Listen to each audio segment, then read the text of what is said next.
Shalom, Israel, brothers out by Yellow. Brother Marco. I'd like to give my praises to Yahweh, by Hashem Yahweh Shai, man. It's Thursday. It's going to be another great day today through the Spirit, Lord willing. You already know, man. We're going to touch on famine. We didn't get to complete the last video. There's a lot of meat on that bone, man. All right, but we're going to continue to touch up on famine, continue to touch up on the things the Lord did and provided for us back then, and what the Lord's going to continue to do, Lord willingly, if you believe in Yahweh Hashem Yahweh Shai. All right, let me get this precept in Psalms chapter 78, because a lot of people forget what the Lord did. A lot of people forget the acts of the Lord. And that's why, actually, let me go to Isaiah chapter 8. And that's why this is what they're going to do in these last days. You know, if they think the Lord's not going to hear them. All right, it's Isaiah chapter 8 and verse 21. And it says, and they shall pass through it, heartily be stead and hungry, and it shall come to pass, I mean, this will happen, that when they shall be hungry, they shall fret themselves and curse their king and their God and look upward. So in these last days, when the famine starts to hit, when there's no food in the grocery stores, no food at your local deli, your Walmart, right? Guess what? They're going to be cursing out their king. Who's their king? The president. What happened? Politics, Democrat versus Republican, cursing Joe Biden, cursing the Secretary of State, and then they're going to look towards the Most High like, I thought you were with me. What happened, Lord? Why didn't you give me any food? You're not a real God. And they're going to start cursing the Most High and looking upward with their nasty finger in the air. Verse 22, and they look unto the earth and behold trouble and darkness, dimness and anguish, and they shall be driven to darkness. And the Most High is going to drive them to utter complete madness for not having faith in the Most High. Because they don't remember the acts of the Lord, and they're not patient, man. The Lord don't work on your timing. Go to the book of Psalms, chapter 78. In Psalms chapter 78 and verse number 23. All right. Though he had commanded the clouds from above and opened the doors of heaven, and had rained down manna upon them to eat, and had given them of the corn of heaven. The Most High rained down bread to our people. A lot of people forget that the Most High rained down manna, heavenly bread. How do you get tired of heavenly bread? Right. They tell me I got tired of it. I don't like, but these things actually happen. Like you said in the last video, Elijah was fed with birds. He had an angel bake him a cake. Angels baking him a cake, man. Right? And it says, verse 24, verse 25, man did eat angels' food. He sent them meat to the full. So the Most High not just going to make sure you eat. He going to make sure you full. Right? Elijah went in the strength of 40 days and 40 nights off of eating 2 cakes. Right? So we got to understand these things. Just remember what the Lord did for our people. Remember what the Lord did in the days of old, where he rained down bread. He made quails come up as far as the eyes can see. Quails. So not on one occasion, but on 2 occasions, the Lord fed our people. Right? Let's go to Exodus chapter 16 and verse 11. One more pass it. All right? There's Exodus chapter 16. See, the thing is, we got to jog our people's memory on what the Lord did. So these are called faith boosters. You got to have a faith booster. It's Exodus 16 and 11. And it says, and the Lord spake unto Moses, saying, I have heard the murmurings of the children of Israel. Speak unto them, saying, at even you shall eat flesh, and in the morning you shall be filled with bread, and you shall know that I am the Lord your God. And you're going to know the Most High is the Most High when he feeds you, man. You just got to have patience. Verse 13, and it came to pass that at even the quails came up and covered the camp, and in the morning the dew lay round about the host. And when the dew that lay was gone, behold, upon the face of the wilderness they lay a small round thing, as small as the hoar frost on the ground. And when the children of Israel saw it, they said to another, it is manna, for they wist not what it was. And Moses said, this is the bread that the Lord given you to eat. So the Lord made quails come. The Lord gave them manna. Hey, man, our people's eating good in the wilderness, man. And guess what? We're in a wilderness right now called America. So don't think the Lord not going to be able to feed you in the days to come. You got it. It's the book of 2 Kings, chapter 16. It's like 1 Kings chapter 6 and verse number 28. Right, 1 Kings chapter 6 and verse number 28. And it reads, I'm going to start at verse 22. It says, and he answered, thou shalt not smite them. What dost thou smite those whom thou hast captive with thy sword and with thy bow? set bread. It's like it says, set bread and water before them, that they may eat and drink and go to their master. And he prepared a great provision for them. Right, jumping down to verse, I'm gonna start at 25. And there was a great famine in Samaria. Right, so the Lord said back in the time of 2 Kings, Elijah, or it's like Elisha, it was a great famine in Samaria, right, in Israel. And throughout history, you see these different kingdoms, different empires. I mean, literally damn near every kingdom under heaven has been through a famine or some type of economical collapse, right? Real quick, let's get this in the book of Genesis 41. I'm gonna go back. It's the book of Genesis chapter 41 and verse number, let me find this quick precept, right? Because it was also famine and where the land of Egypt. It's Genesis chapter 41 and verse, I'm going to Genesis 47 and 15. I have to find that. This Genesis chapter 47, verse number 15. It says, and when the money failed in the land of Egypt and in the land of Canaan, all the Egyptians came unto Joseph. So in ancient Egypt, you had the money fail, you had an economic collapse in ancient Egypt.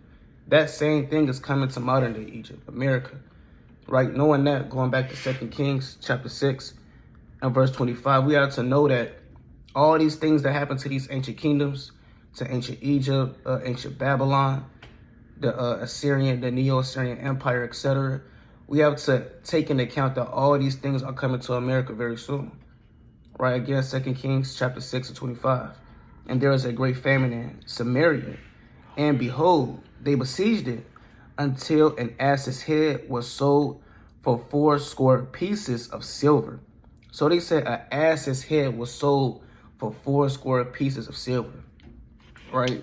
It says, and the fourth part of a cab of a dove's dung for 5 pieces of silver. Imagine eating a carcass and eating dung for pieces of silver. That's how bad the famine was. They wanted to eat. They had to give up their own silver for dung, which is poop, pigeon poop, and then a carcass of an ass or a carcass of a donkey. And again, all these things is coming back to America. It's like it reads, verse 27, verse 26. And as the king of Israel was passing by upon the wall, there cried a woman unto him, saying, help my lord, O king. And he said, if the Lord do not help thee, whence shall I help thee? It said, hey, if the Lord didn't help you, how am I supposed to help you? And that's how you know in these last days, in this time right now, you should be seeking the Most High to get that protection. This woman didn't have that protection. He said, if I can't help, he said, if the Lord didn't help you, what makes you think I can help you? Right? And again, that's how that spirit is going to be in the last days. You may have women, men, kids running up asking for help. Well, hey, if you wasn't under the protection of the Lord, I mean, you pretty much finished. Right? That's what the Lord said in Ecclesiastes, the 12th chapter. Seek the Lord in the days of thy youth.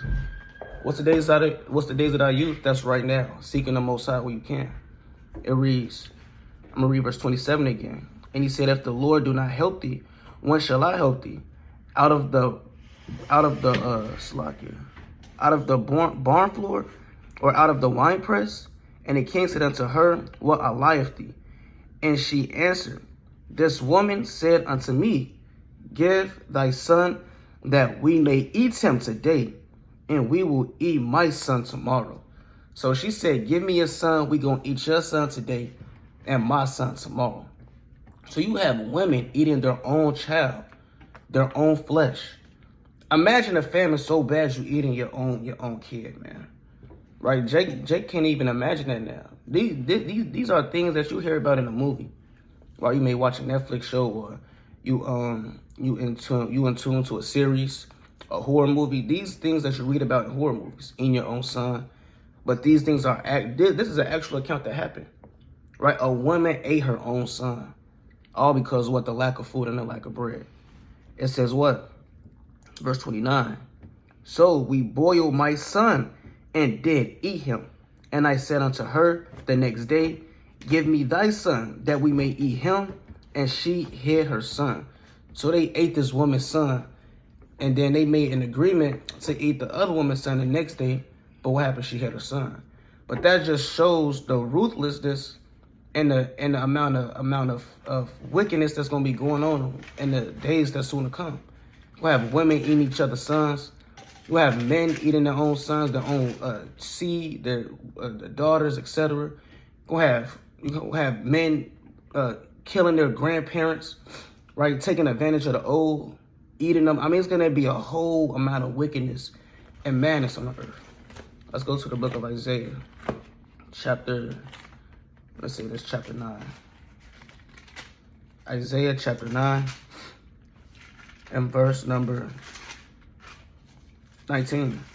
It says, though the wrath of the Lord of hosts is the land darkened, and the people shall be as the fuel of the fire.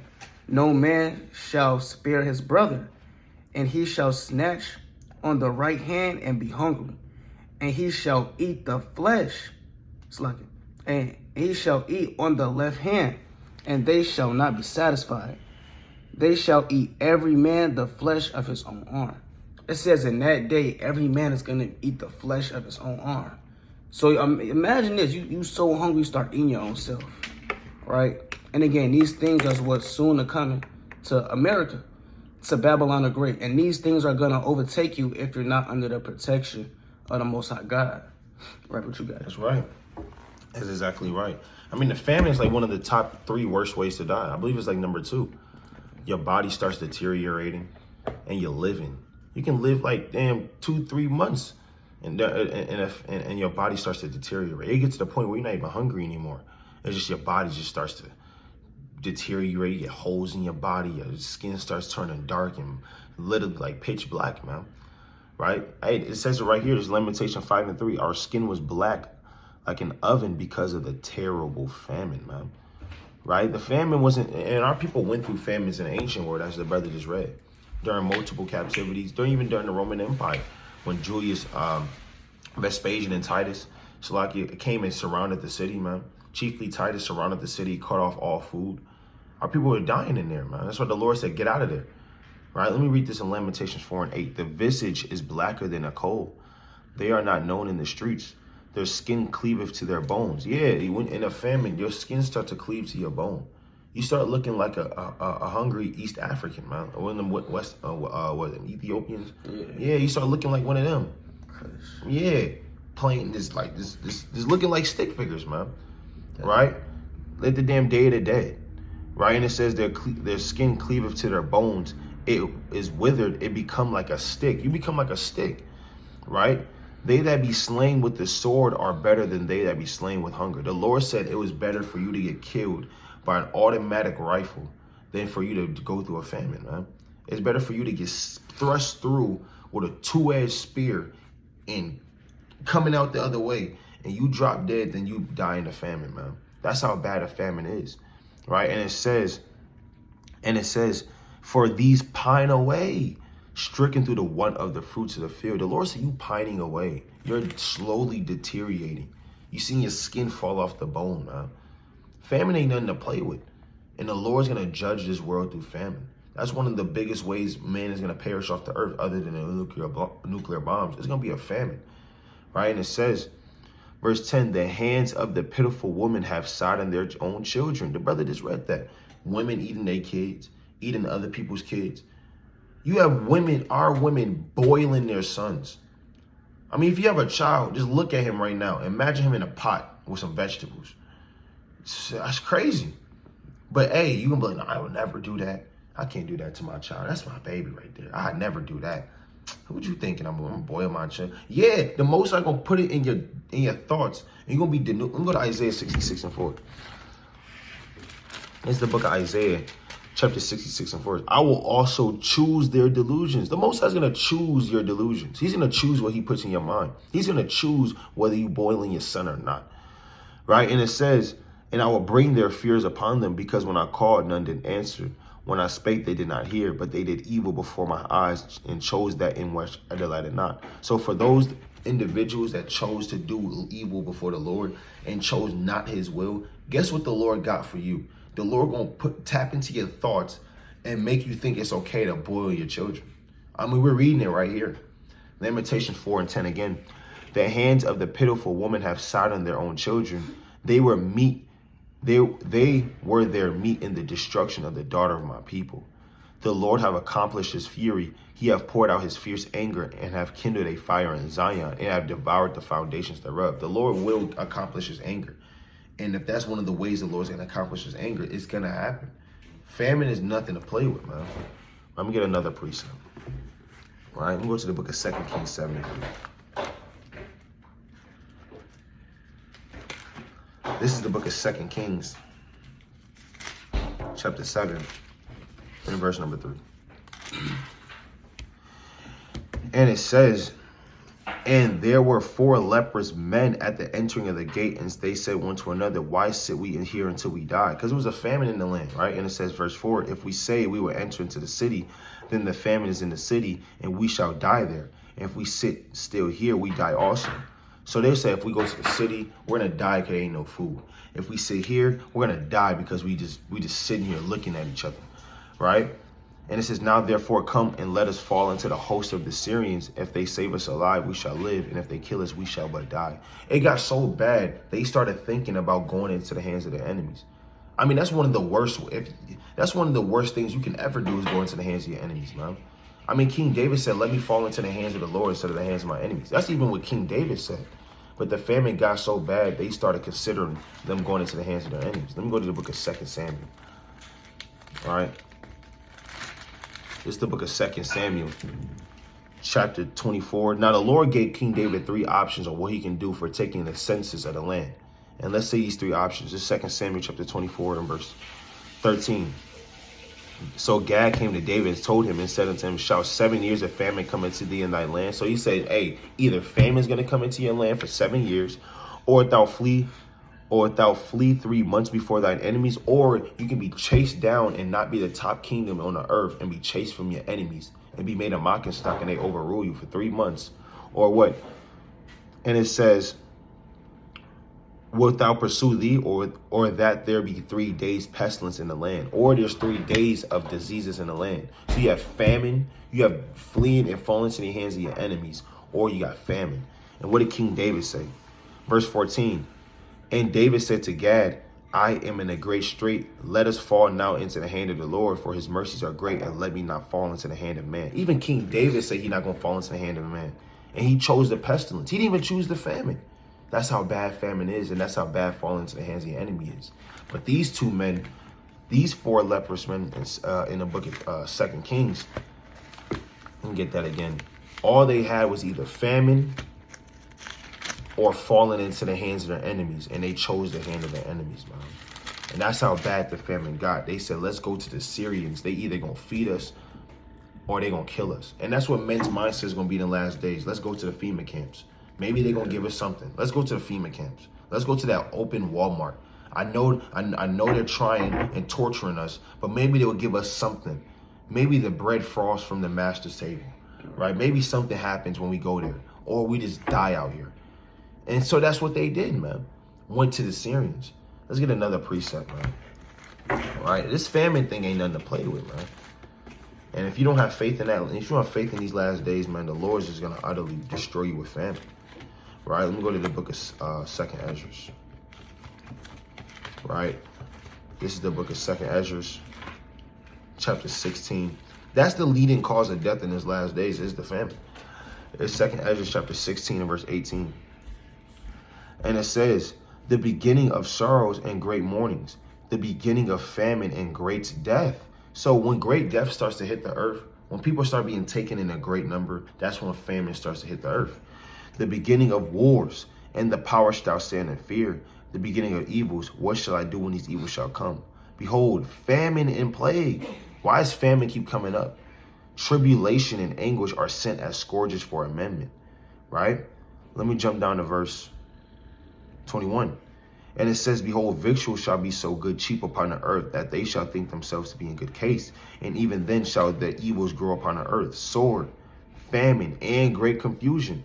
For many of them that dwell upon the earth shall perish of famine, and the other that escape the hunger shall the sword destroy. So the Lord said, if you escape the hunger, you got stocks of cans in your basement, the sword is going to destroy you. But guess what? That famine going to be the leading cause of death. You got it. It's the book of, let me see. It's the book of Genesis, chapter 41, and verse number 30. Or Genesis chapter 41 and verse 30. It says, and there shall arise after them 7 years of famine. Now, this was a literal 7 years, but again, a spiritual 7 years is coming soon. Right? 7 years of famine and Babylon the Great. Right? Again, no food, no water. Just you and, let me get this real quick in the book of Jeremiah. And that day is just going to be you and the Lord. Jeremiah chapter 15 and verse number 17. It says, I sat in the assembly of mockers, nor rejoice.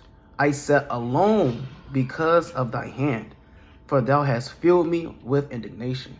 So Jeremiah said he sat alone. And that day we're going to be alone. Literally just you and the Lord. You may have your family. You may even have brothers. Nevertheless, at that day, it's literally going to be you and the Most High. All right? Are you going to keep the faith or are you going to lose the faith? And I was looking up and going into it on 70 AD. I want to bring this out. It says, now if you never heard of the Roman Jewish Wars, that's some good history that happened too. But this is the siege of 70 AD. It says, the siege of Jerusalem of 70 CE was the device of the first Jewish-Roman wars, in which the Roman army, led by the Emperor Titus, besieged Jerusalem, and the city of the Jewish rebel resisted the Roman province of Judea. Following a 5-month siege, the Romans destroyed the city and the second, it said Jewish, but we already know the second temple of the Jews. Right, so you had in 70 AD, the Romans that you read about in Matthew chapter 24, Luke 21, Mark 13, they came up against Judea. And the Lord prophesied about that. And we go into history, that's one of the worst sieges in history, the outcome for the Jews. Right, this is the book of Matthew chapter 24 and I'm going to start at verse number 2. It says, and Yahweh said unto them, see ye not all these things? Verily I say unto you, there shall not be left one stone upon another that shall not be thrown down. Right, and when you go into the history of how they overthrew Judea, they built the wall around the city to starve out the people. So they got the people weak, they starved them out. You had certain sects like the Zealots, the Sakari men, etc., that tried to fight back against the Romans. But what happened? The Lord, he weakened our people through the hand of the Romans, making a famine within the city by building up borders around it. So you read Matthew the 24th chapter, and context is going into 70 AD. Through the Spirit, it's also going into the last days. Let's jump down to verse number, Let's jump down to verse number 12. It says, and because iniquity shall abound, the love of many shall wax cold. And if the love of many is waxing cold, what makes you think people are going to be looking out for each other in a famine? Right? No, and that day is going to be, every man going to be for themselves. Right? The father going to be separating from the son. He go, hey, man, I know you ain't ate, but hey, look, I ain't ate either. Right? The grandfather and the grandmother getting into it. We'll have nation rising up against nation. World War III is going to be in the midst thereof. So again, all hell is going to be breaking loose. Right? And again, the same way how it was in 70 AD with our people, how they got overthrown, you got nations coming up against them, etc. The same way is how it's going to be in the last days. Like, again, let's go to 2nd Esdras 15. 2nd Esdras chapter 15 and the classic verse number 15. Right, in the book of 2nd Esdras is a good book to go into when going into prophecy. Right, this is the book of 2nd Esdras chapter 15. I'm going to start at verse number 1. It says, speak thou in the ears of my people the words of prophecy, which I will put in thy mouth, saith the Lord, and cause them to be written. And cause them to be written in paper, for they are true and faithful. Fear not the imaginations of thee, let not the incredulity of them trouble thee, that speak against thee. Jumping down to verse number 15. It says thus, for the sword and their destruction draweth nigh, and one people shall stand up to fight against another with swords in their hands. For there shall be sedition among men, and invading one another. So the Lord said there's going to be sedition among men, invading one another. Again, men running up in other men's households and killing and robberies and stabbings, etc. All these things are going to come to pass. Let's go back to Jeremiah. I'm going to say there's 14. Jeremiah chapter 14 and verse number 8. Like this, Jeremiah chapter 14 and verse number 8. It says, O Lord, though our iniquities testify against us, do it for thy name's sake. For our backsliding are many. We have sinned against thee. O the hope of Israel, the Savior thereof in the time of trouble. Why shouldest thou be as a stranger in the land of a wayfaring, man that turneth aside to tarry for a night? Right, so you have Jeremiah. We read the book of Jeremiah. He's prophesying against the downfall of Jerusalem through the Babylonians. I don't want to find this quick precept. Verse 12. It says, when they fast, I will not hear their cry. And when their burnt offerings and oblations, I will not accept them. But I will consume them by the sword and by famine and by pestilence. And the Lord said he's going to consume Israel by sword, the famine, and pestilence. And again, these three things are coming back in the last days. What you got it? I'll get that last precept. All right. It's 2 Corinthians chapter 5 and verse 11. And it says, knowing therefore the terror of the Lord, we persuade men. So we know the terror of the Lord. That's why we're persuading men. Right? But we are made manifest unto the Most High. I trust also are made manifest in your consciences. So these words, Lord willing, is manifest in your conscience. You understand what's going on. You understand the terror of the Lord. And that's why we out here to persuade men. I got last precept. Psalms 50 and 15 again. The Psalms chapter 50 and verse number 15. It says, and call upon me in a day of trouble, and I will deliver thee, and thou shalt glorify me. It's plain. It's plain. You already know, man. In these last days, call upon the Lord and glorify Yahbashim Yahushua. But Lord willing, brothers and sisters, have a mighty day through the Spirit. You overcome trials, tribulations, Satan, demons, heresies, things vexing you. Right? You put on the whole armor of God. We like to give our praise to Yahweh, Bahashem, Hamashiach, Malaki Yahushua, and bid a mighty strong shalom. Shalom.